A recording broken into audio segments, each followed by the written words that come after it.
It had become a habit with the Mahatma and the Congress to take the Hindus for granted. But at that time, and in that state of my total ignorance about national politics, those stories sounded more than repulsive. My next contact with the RSS developed during the course of my participation in the anti-communist work in Calcutta. Our group had waited on leaders of the Congress and the Praja Socialist Party for seeking their cooperation in what we thought was a non-party national platform.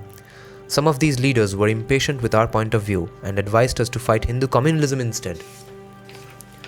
Others were nice, listened to us, and promised to call upon us in our office for further discussion.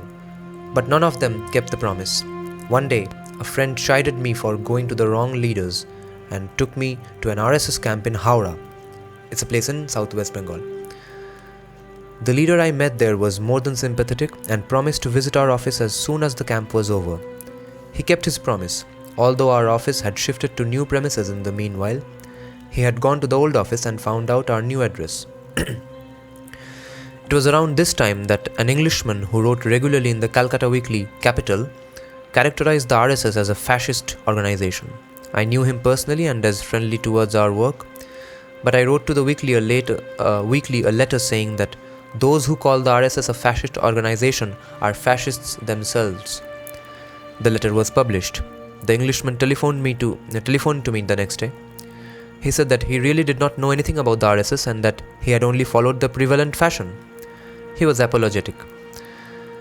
Meanwhile, I had given a cutting of my printed letter to the RSS leader.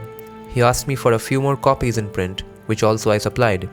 I came to know that he had circulated those copies in RSS circles in order to present me as a defender of the RSS against undeserved calumny.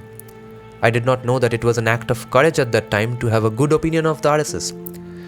The opinion had come to me spontaneously as I started taking up a nationalist stand. The help which this RSS leader provided to us in our anti-communist work was commendable. Some RSS young men managed our bookstalls in the puja and other exhibitions in the face of repeated threats from the communists that they would allow no such sacrilege in the heart of Calcutta. We came out with flying colors and sold a large number of our publications. Meanwhile, several RSS and BJS leaders visited our office and commended our work when they came to or passed through Calcutta in course their personal or party work. I came to know some of them quite well, but my greatest satisfaction was that the Congress and Socialist members of our group had met the Hindu communalists, quote-unquote, as comrades in a common battle and shed some of their secularist self-righteousness.